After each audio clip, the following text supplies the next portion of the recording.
Get away from her, you bitch! Oh, shut up, you tart! Who disrupts my coronation? Get to the chopper! That's it, man. Game over, man. It's game over. Good evening, everyone, and welcome to a special Hellraiser episode of HYGIS Geek is Showing. I'm flying solo tonight. I am, of course, that bitch, Calista Valentine. Joining me tonight are Joe Manco and Catalina Carida of Little Spark Films. And we're talking Hellraiser 2022 because we previously had you guys on to talk about the first couple of Hellraiser films, the ones that were written to be Hellraiser films. We've already talked about that. We're not going to go into that tonight. But tonight's subject matter is Hellraiser 2022. Whether you want to consider this a reboot, a sequel, or a new story set in the Hellraiser universe, which is where my personal slant kind of goes to.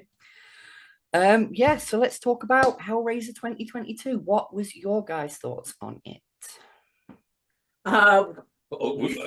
We were relieved. We were like, yes, same. It was nice. It was good. It was, yeah, because like last time you just said last time we talked about all those other ones after 4. Yeah. Even though a lot of people disregard 4 or 3, depending on. I like number 4 for what it is. I'd like to see the assembly cut version of it, but that's another story. Yeah. But no, which is funny because you're wearing Inferno. I'm wearing He hates Inferno. Inferno. I don't like Inferno, but it's the only Hellraiser hoodie that was around when I bought it. I thought Inferno was a nice different take with a twist at the end. I was like, didn't see that coming. Okay. I felt like it was Groundhog Day with Cenobites.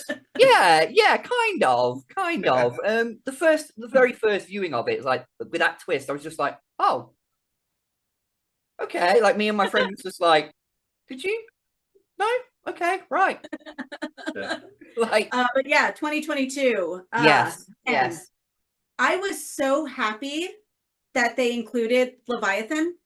Like they actually talk about Leviathan. We actually see Leviathan. Yes.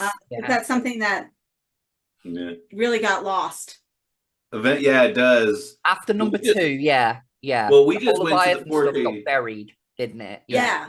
Exactly. Right. The lore got buried so deep because they wanted to, showcase the Cenobites because they were like, that's all the people like. They didn't care about the story. Let's chuck the story. They want the monsters. They want to see the monsters. That's all people are paying for. It's a popcorn film. We want to see Pinhead doing what Pinhead does. No, actually, we want to see the lore stuff. We want to see more of that world. Thank you. Yeah, exactly. Well, after 10 films of watching the Cenobites, and various Cenobites, it's cool. Yeah, we've been there. Let's go back to let's play in this other areas of this world, and that's what I mean. We like to call it Hellraiser 11. Do you know what? That's kind of my consensus on this. Like the first time I saw it, because over here in the UK, we had so many issues trying to get hold of this film in the first place. It wasn't on any of the streaming services, even though it was available in the US. Yeah. So unless you had a VPN, so you could change your country location to unlock it. Not that I condone that thing, but there were people that did that to be able to view it. They just changed their region code on a VPN. It got pirated to hell over here. I saw so much of it on Facebook, like people saying, oh, if you want to watch it in the UK now, like the day after it came out on streaming services in the US, like go to this website. And I was like, I don't want to support that. I'd rather pay money to support this film, So I was like, I'm going to wait until it's either on a streaming service that I can afford over here or a physical release. Now, unfortunately, it did come out on Sky TV, but I don't have Sky TV, which is like satellite TV for you guys. Oh, okay. So one afternoon, I was just strolling through HMV with a friend of mine. He was looking for vinyl. And I just happened to pass by it in the new release section. I was like, oh my God, it's out. So I picked it up as soon as I saw it, rushed home, watched it twice that day, once on my own and then once with friends. And I have to say, very much like you, I do feel like this is it's the same world. It's just a new group of Cenobites. It's a new puzzle box. That's how I felt. It's just a continuation of that original mythos. Okay, is it the Pinhead we knew? No. Is it a new Pinhead? Yes, I think so. I think it's another Pinhead. Yeah, I'm honestly in the flock, the group, whatever you want to call it, of those people who say that the Pinhead name is sort of like it's a priesthood within the ranks of hell. So the Pinhead that we saw in films 1 through 9 is one Pinhead. This Pinhead 1 through 8 is Doug Bradley, and then in part 9, which is Revelations, you have another Pinhead. Yeah, but I think he was saying like as the character itself. Oh, yeah, totally. Yeah, I think like that each Pinhead is meant to be a different Pinhead, and they're just like I said, it's a priesthood within the ranks of hell. So it's almost like garbs, like religious garbs, the way that the pins and everything are done. It's a mark of they are the ones in charge of this group. Right. Yeah, it's the Hell Priest, because it's the Order of the Gash is the total complete title. Yes. And then you have the Hell Priest. And that's how we end up with like Kirsty being the Hell Priest in the comic book series and stuff. Eventually, becoming. Yeah. Yes. I was going to touch upon that. I was going to touch upon that. Well, there's a scene in. Sorry, we jump around a lot. It's fine. I do the same. My brain's like. Yeah. Yeah. No, but there's a scene in 11, part 9, which is Revelations, that shows this Hell Priest hammering nails into another, or creating a Cenobite, or I guess promoting a Cenobite to status of Hell Priest. Yes, you do see that. Yes, as bad as Revelations was, you do see, like you said, that you do see that it's almost like he's anointing him, like this is your initiation. Right. Yeah.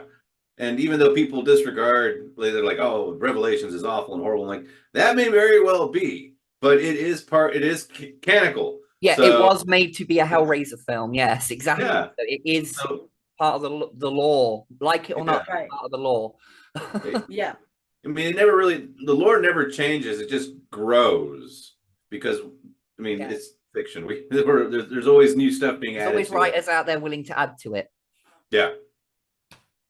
But no, I love the new one. It's just out of this world. It's I hear there's another one coming out that David Bruckner's doing a new one. There are rumors. We have nothing concrete at the moment. The production company and David Bruckner both said yes, they would like to do another one.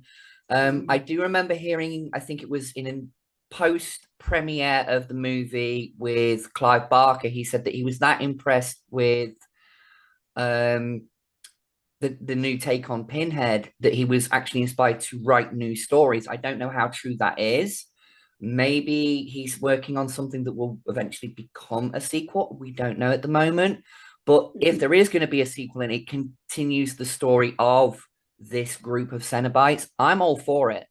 Deepen that lore even more. That's the one thing I will say. I like this one compared to other sequels within the series is this deepens the lore a bit more, which you've not really seen. Like I said earlier, you've not really seen that since the second one. Once you hit number 3, it almost becomes a by the numbers slasher movie.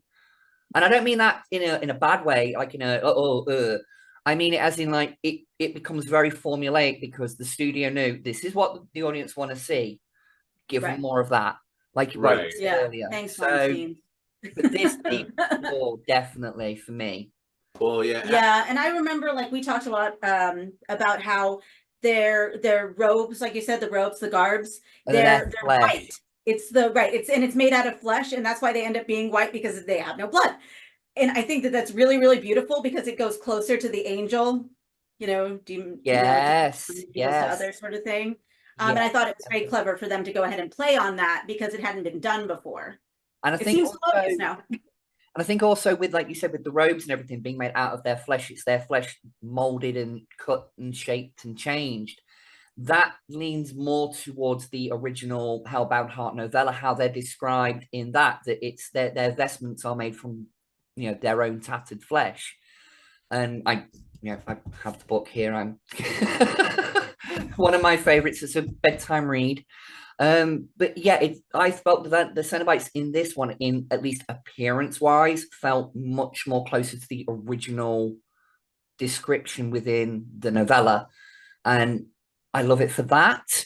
Not knocking the original Cenobites, because all that leather and the mutilated and changed bits, and I've just recently seen I think it's Trick or Treat Studio are doing a range of Hellraiser figures, and they look highly detailed. So I'm quite interested to see how they turn out. So, but I think the visual design of the Cenobites in this one was on point for me.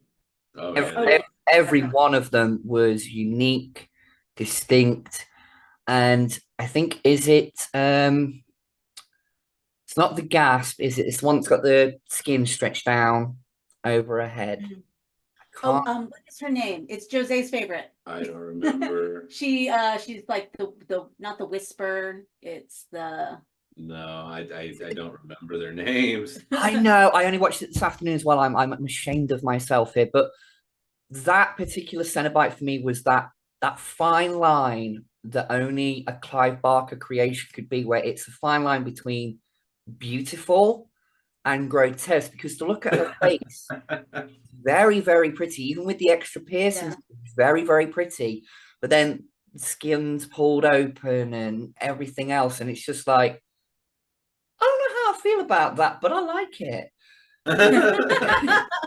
You know, like I said, it toes that fine line between grotesque and beauty, and when you look at Clive's previous works with McFarlane Toys, like the Tortured Souls action figure line, they both, you see where I'm going with this. But I mean, it's nice that they actually did that, because I feel like the the creators and the makeup artists and everything, they really did care about once again the lore, the original. Making something that was like giving praise to it, recognizable enough but different enough as well. Like, again, you got to get that fine line with anything new into a very well established franchise like this one. You have to pay your homages, whether it's in a look or a musical cue, which we'll get into in a minute, because I notice a lot of that in this. But there has to be that connecting thing to the original source, even if this one did it perfectly. Yes, and like I just said, mentioning the music, I listen to this today with my 3D surround headset on, which nice. It's like sitting in a cinema with my widescreen TV. It's awesome. And I noticed within the musical score itself, so many little hints and nods to that original score, like just certain little musical cues from that original film. I was like, I heard that. The chime that would occasionally go off, it was like, now I'm watching a Hellraiser film. Yeah, was it the first or it was one of the first few times we watched it.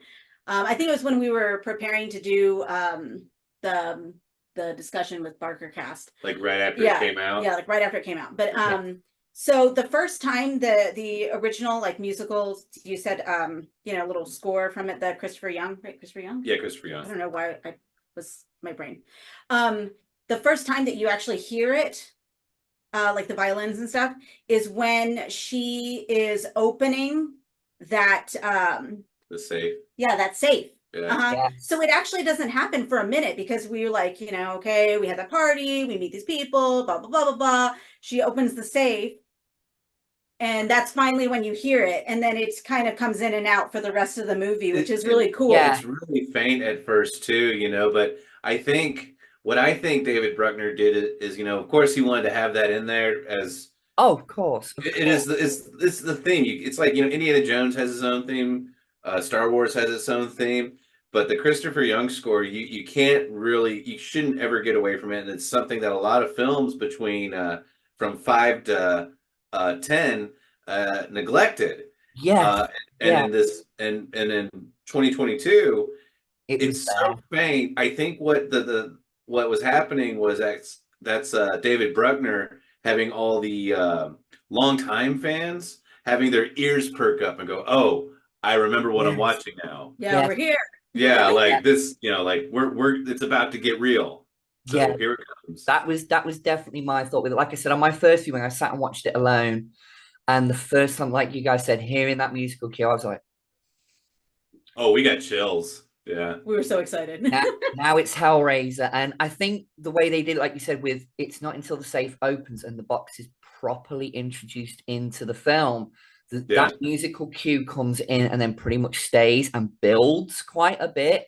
Is much like we said in the previous interview, with going from the first to the second film, the music's much more grander in the second film. And maybe that's because they're actually going into that world. And I feel that within the film, the music going up and up and up is again symbolizing that descent into their world, into the world of Leviathan.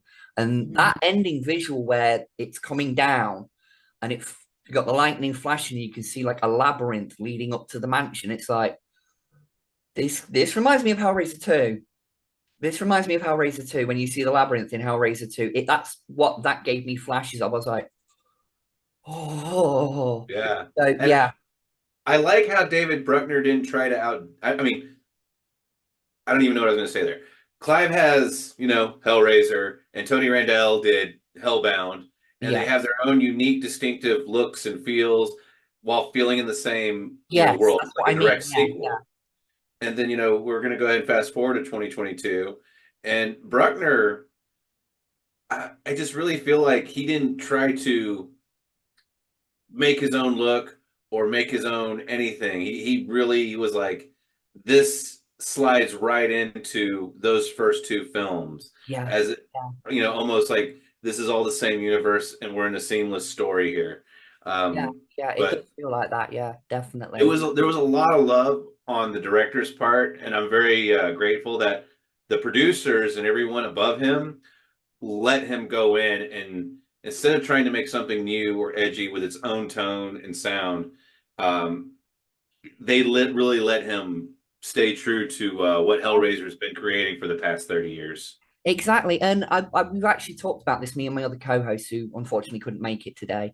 We've actually said in previous episodes, we're kind of now at a point where people who grew up on these franchises like Hellraiser, Star Wars, these big things from the 80s, they're now old enough and in a position within Hollywood and other places to give us these sequels that, like you said, do show love and attention to those originals by musical cues, visuals, sometimes even just like whole characters, anything like that. I think it shows that when you love a franchise and then you get to work on it, people can tell, the fans can tell that you are respecting what came before it. You're not trying to just, you're not doing it for a paycheck. You're doing it because you want to do it. Whereas a lot of these past sequels were just made because the director was like, I need the money, I need a new car. You know what I mean? It's that kind of churn it out Hollywood kind of thing, which I'm not going to go into, but you get what I'm saying. Like this one. When studios do that, it shows. We can tell. Oh, yeah. We can totally tell when that's what they're doing. Yeah, I mean, we've spoke about this before. A lot of those earlier sequels were a script that was half finished. They were like, put some Hellraiser in it so we can keep the rights. Right. And it was done. There was no forethought. There was no deepening of the lore. Again, we keep going back to that. If you wanted to deepen the lore, fans like ourselves, we had to turn to novels, comic books, web series like the ones that yourselves did. Yeah. So it's like if fans wanted to know more about the world of Hellraiser, not just the characters, the actual world, we had to look outside of films. And I think more films now should draw on these comic books for inspiration. Yeah. I actually just heard, I want to say a few days ago, that apparently David Bruckner's The Night House was originally supposed to be a Hellraiser script. Yes, so I did hear about that. Yeah. I don't know if you've seen it. It's freaking excellent. And it's funny though, because we didn't know that. And I remember when we watched it, we were like, this is also a Hellraiser movie. This is 100% a Hellraiser movie. And then I'm like, oh yeah, because it was supposed to be anyway. That would have been great. It's a great story. There's a new movie coming out. based off a video game where these people are stuck in a room and they die and they come back and they have to relive it over and over and over again. Yeah, is it Deathloop? Maybe, I don't remember. Either way, we saw the trailer and I was like, oh my god, this looks like a better Hellraiser Inferno than Hellraiser Inferno. Oh yeah, but what's her name is in it? The girl from the new Hellraiser from Jamie Clayton. Odessa Zion. Yeah, and then Catalina leans in and says, "Oh yeah, here's our because we don't have this version in the U.S. So yeah. Oh, this is the one we can watch. It's a VHS. Which, by the way, it actually looks really, really great on a box TV. Yeah, so we can't play the British DVD. But we can't play it. Yeah. Yeah. Sorry, what were you saying, Joe? Oh, no, she leaned in while watching that trailer. She goes, oh, yeah, a lot of Hellraiser fans like this game. No, but this is a cool edition of Hellraiser 2022 that I got off Instagram. And it plays perfectly on the VCR, and it looks great, sounds great. The artwork is, like Kelly, the artwork is beautiful. We will go into this now. Jamie Clayton's portrayal of Pinhead in this film, for me, was, I'm not going to be the sacrilegious one and say better than Doug Bradley, because again, this is a different Pinhead. This is not the same Pinhead. They wouldn't, trying to compare the two is like comparing apples and oranges. You just don't do it, okay? Right. But for me, if this is the new actress that's going to carry the mantle of Pinhead forward for the next few films, even if it's just 2 more films, do a trilogy, I'm down with that. She, no pun intended here, but nailed it for me. The delivery, the way they stood, just that sense of just the presence of them on the screen in that full costume was just like, yeah. Oh, they're very, she's very regal also. Oh, definitely. The character she developed was just so unsettling and beautiful at the same time. Yes. And I grew up in a private Catholic environment. I went to private Catholic school and everything. And yeah, you were saying she was very regal. And the way she held herself, it did remind me of, just how the clergy would conduct themselves while at mass or anything like that. And she was always on. Like when you watch the movie, she's just on. Yeah. And crap. Yeah, I agree with you. I would love to see more films with her holding the Hell Priest mantle. Oh, definitely. And I mean, as long as it's like this one where it continues to deepen the lore and it doesn't just become a by the number slasher flick, please don't learn from past mistakes. Just give us more of what we want to see. we have those slasher Hellraiser movies. Yeah, we've got those. Give us something new. Continue with the new. Well, I remember when the movie came out, and everybody online was complaining like they do. And it was the opening sequence when that initial model, and we weren't getting all the gore, but we were getting a new perspective while the guy was being sacrificed and the guy has his box. Remember? Oh yeah, people were complaining that guy getting chained, it was in the background, and because it wasn't in the forefront, right? They were complaining that it was in the background, and it's like, but you're not going to, do the money shot at the beginning of the movie. Exactly. You can't do that. You've got to build up. You've got to build up to these moments. This is the thing about any good horror. If you start straight away with a big splat of blood and guts and gore, where do you go from there? Well, you got to up the ante. Exactly. It's like you've just got to keep going higher and higher and higher to the point where it's just a bloodbath. Whereas if you start with something like that, where it's happening in the background and something else happening in the foreground, your brain is constantly going, what actually happened there? Because it's blurry, you can't quite see, you just hear him screaming a lot. And it's like, well, yeah, that's more unsettling to me than seeing gore, and then build up to that moment where you get the violent kills and the splatter, build up to it.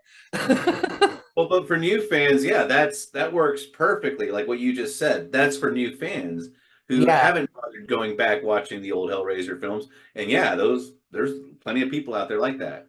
But for but for us, we have already seen what happens when someone gets hit with a bunch of chains out of nowhere. Yeah. Like we know what's going to happen. And that's another reason I like the 2022 film so much is because of the new perspective we are given on all these little elements that we've never gotten before. Mm. Yes. And like that initial sequence, I was excited because we went back to Leviathan, we went back to Leviathan, the god of hell. Yeah. And Joe was telling me that there were people who were saying, oh, well, I don't know where they got all this stuff from because that's not in the original. And I'm like, it's in the second movie, guys.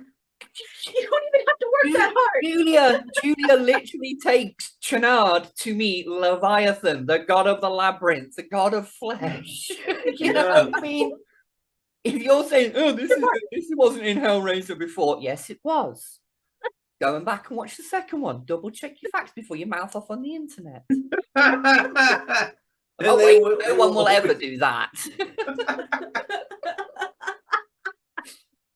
But, right, moving on. One little thing I do want to talk about is a theory I have, and this was after watching the film again this afternoon in preparation for tonight. I have a little bit of a theory how this may tie into the earlier films. Now, we've touched upon it how Kirsty in the comics did become the new Hell Priest. Given the fact that in Hellraiser Hellseeker, she kind of bargained her way out yet again by sacrificing up 5 souls instead of her own. And in this film, this particular pinhead in this particular puzzle box, to get an audience with Leviathan, you have to sacrifice 6 people. And that got me thinking, I was like,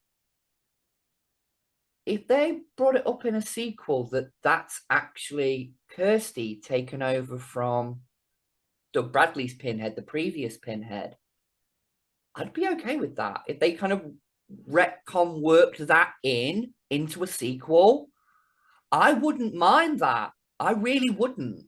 Because that makes a lot of sense too, because it's a new box, it's a new design completely. And she said Hellseeker, right? Which is the movie that shows that sphere configuration on the desk. Remember? Right, it shows a different configuration than the Lament. And that was the first time that we saw a different design of the configuration. Yeah. Though in previous films we had seen multiple configurations that all look the same. Which Channard has multiple configurations. Yeah. Exactly. So that makes sense. I never thought about that. I'll join that club. I like it. Yes. Like it was just random thought sat watching the film this afternoon. I was like, wait a minute, that could work out if they did that in a sequel, and then they could do a flashback of how it went from what happened at the end of Hellseeker to how she now is the new Pinhead. Like they could explore the backstory of this Pinhead and work that in. If they did that, I'm fine with that, because then it like we said, ties everything together, and it kind of canonizes even more those earlier films.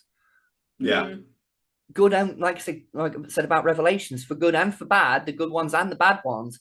If you can make that link and be like, yes, this is actually, like we said, new story, same world, returning characters, let's run with that. I'm fine with that. That would be rad. That is really cool. Yeah, that idea. That's pretty amazing. That'd be a good way to get Doug back in too. Maybe. Yeah. Maybe. Yeah. I must admit that there was a little part of me that was a little bit sad that he didn't at least have like a cameo or something. Not as Pinhead, but just sort of like maybe he could have been the guy at the beginning that sold the box to Voight, whatever his name was. I can't remember it now. Oh yeah. He could have been the one selling the box to the woman who gave him the suitcase full of cash. Mm-hmm. If that had been just a little cameo from Doug, I would have been like, oh.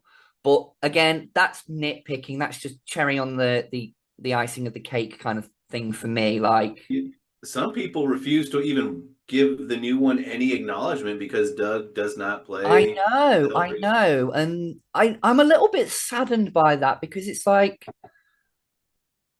we've talked about this before on previous episodes, me and my co-host, that unfortunately actors, God bless them, they get old. We all do. It's an unfortunate fact of life. And as much as we would love to see Doug Bradley return as Pinhead, he's older than he was when he first appeared as Pinhead. It's just a fact of life. So I think for any actor, there comes a point where as much as the fans want you to return as a character, it's better that they don't, because it might just tarnish the memory for the fans in the long run. And I don't think Doug should return as Pinhead. Maybe return as another character. I don't know. Maybe that version of Pinhead ascended to another rank and he's changed his look. Well, I mean, I think if Doug returned as the Hell Priest, I mean, it's clear, obviously, a long gap between Part 8, Hellworld, and whatever it would be. Yeah. I mean, I think that would be, it would be acceptable to have a Doug Bradley Hell Priest with a lot of unseen character development. Yeah. Because we would, I think, I would like to believe that viewers would say, oh, well, he's 10, 15, 20, 100 years older now, because we don't know how long the Cenobites can live just by age. That's true. But who knows what he's been through over these years and why he's, he does look so much older, and he does have a different personality, and he holds himself differently. Well, but I don't know. That might, who knows? Thinking about it, you mentioning that, if you go off of the end of Hellraiser 4, when he got blown up in the Elysium configuration, they did show that brief scene where chunks of his face had been blown off. Yeah. His eye was missing and chunks of flesh were missing off his cheeks. So if he comes back, maybe have him scarred up from that, maybe. And that could explain the difference in look, maybe. We're spitballing here, guys. Yeah. We're eventually going to just like, okay, we're writing a script now.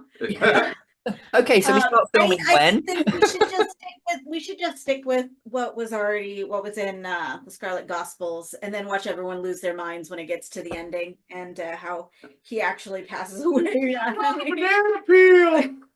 I laughed so hard. Another bedtime read. I've not started it yet because I want to get through Hellbound Heart first.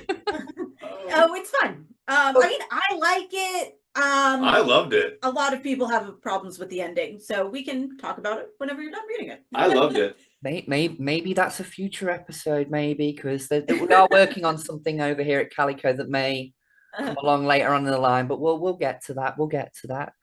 But 2022, we really loved it. Oh, I wanted to say real fast. So the thing about, I don't know what Trevor pissed off, I guess Clive Barker or but okay.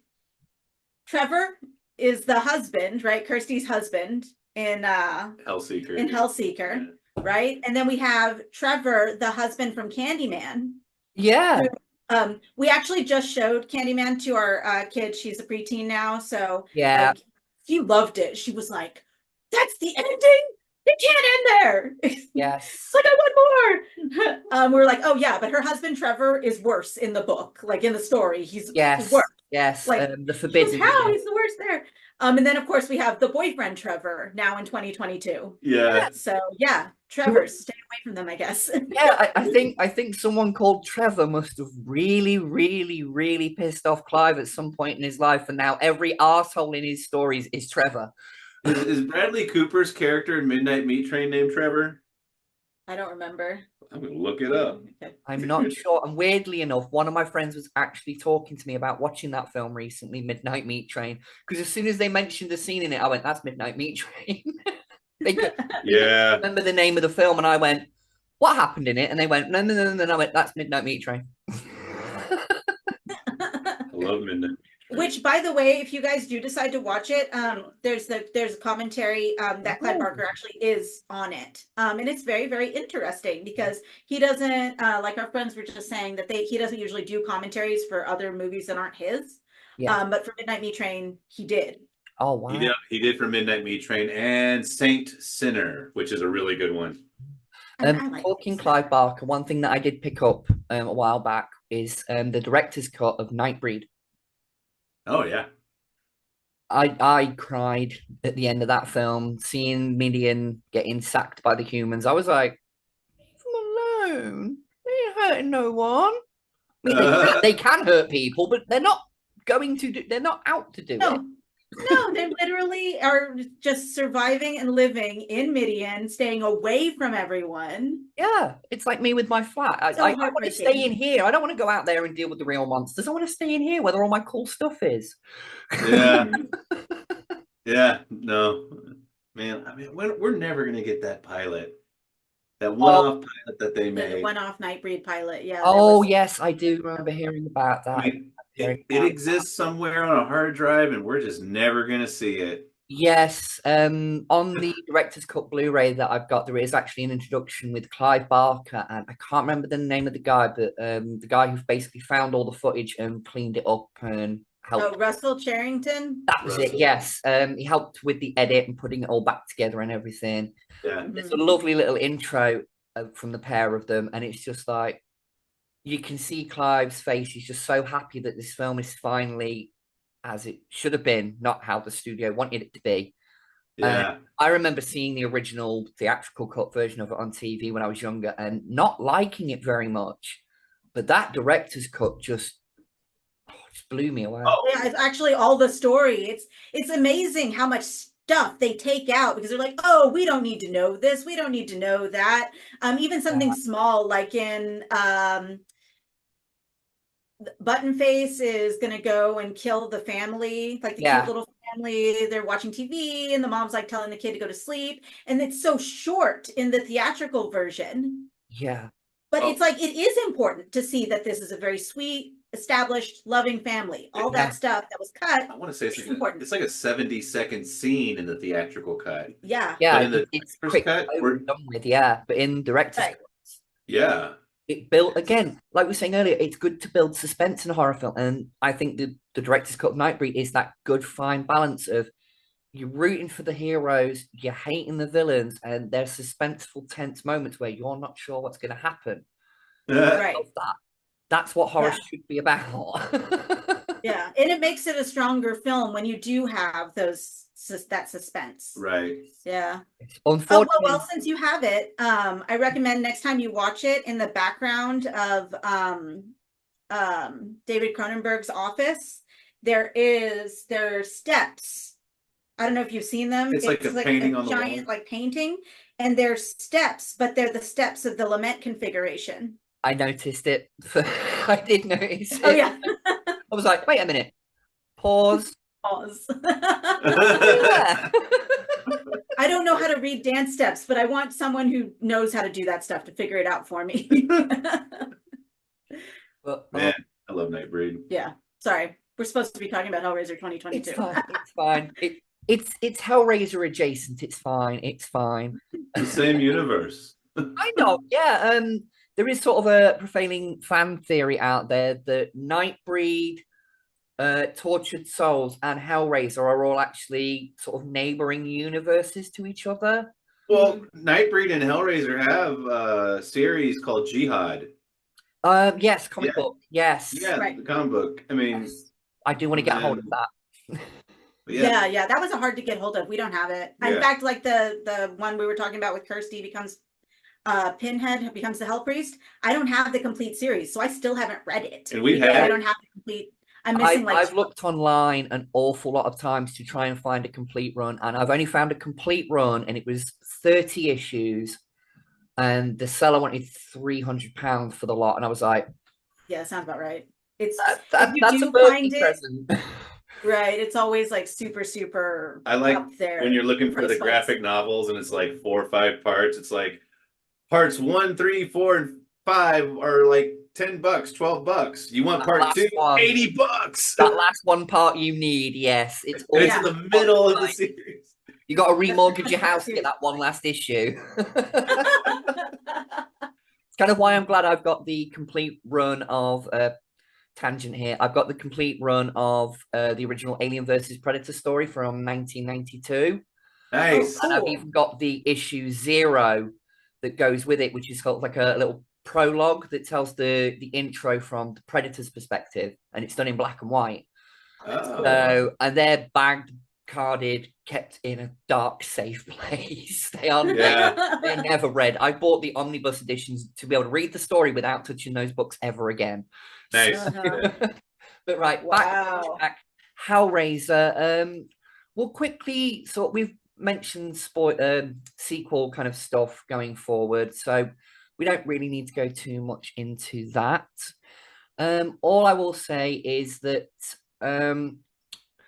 elephant in the room with this one. When the film came out, a lot of people on the internet didn't want to watch the film because of a casting choice for Pinhead. Quite frankly, if that's your argument of why you don't like a film, then you're not really a fan to begin with. You know, who or what someone is in their personal life does not change the performance that they can do on a screen. I'm sorry, it doesn't. You know, we said in the last episode when talking about this before it had come out that it's the best actor / actress for the job. Doesn't matter gender, race, anything like that. If they can play the part, the better. Let them do it. So, But I think that about wraps it up for us. Then we've gone for about 45 minutes. So, yes. Is there anything you guys would like to promote from your little studio, Little Spark Films? We're wrapping up Death World.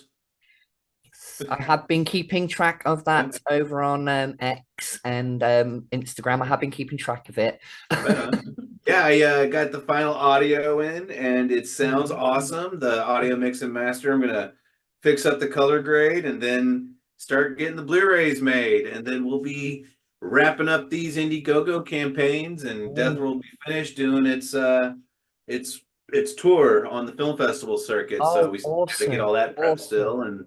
Well, do let me know when it's released, and I will definitely buy a copy.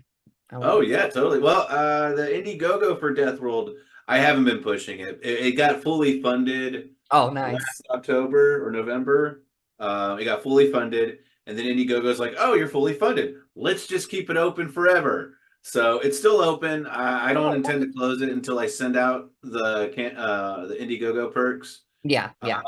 But yeah, if you want to, I can figure out how to send a Blu-ray to England. I have no idea how this is going to work now here in America. If you've been keeping up with that stuff, things are getting tenser all around. I think it's not better over here at the moment.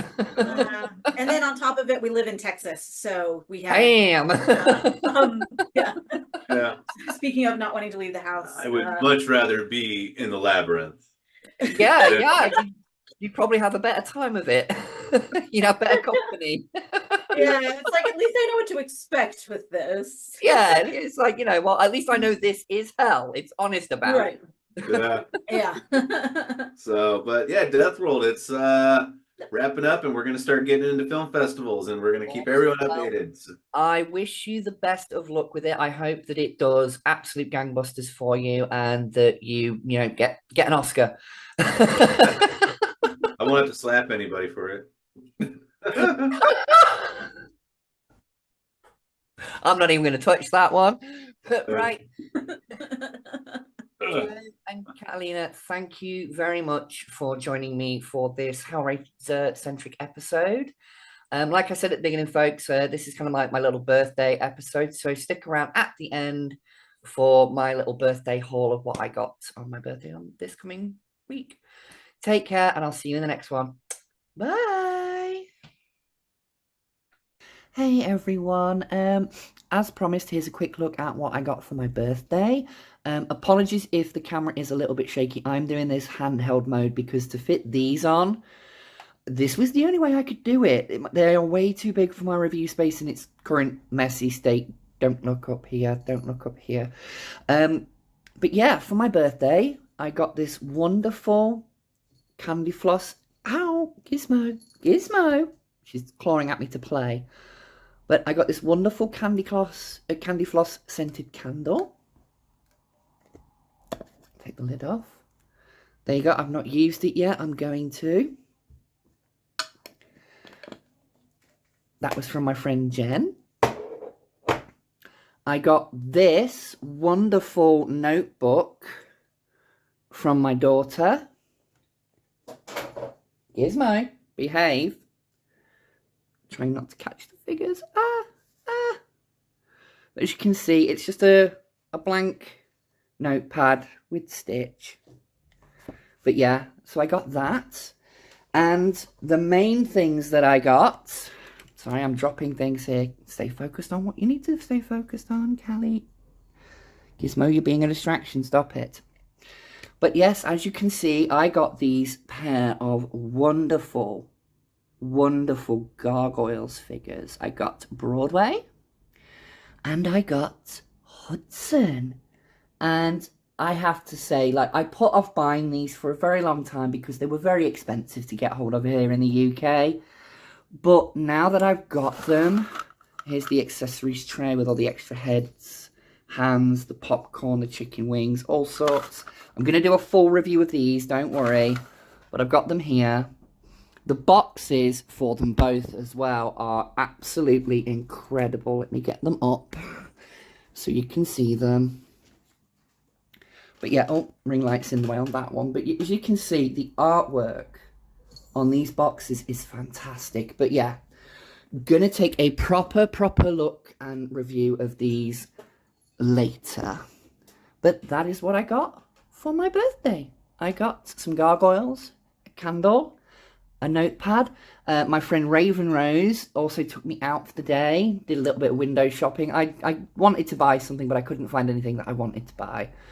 So, unfortunately, I didn't buy anything while I was out, but she did treat me to my first Little Caesars pizza, and I absolutely loved it, almost as much as I love this pair of Gargoyles figures. I mean, I can't get over how stunning these really are. Like, I've been a lifelong fan. We recently did an episode of it. In fact, last week. No, week before we covered Gargoyles. And now I have figures to display, and it's going to be a problem with them wings. I'm going to talk about that more in the review. But yeah, here's just a short little video for me showing off what I got for my birthday. And catch you in the next one. Bye!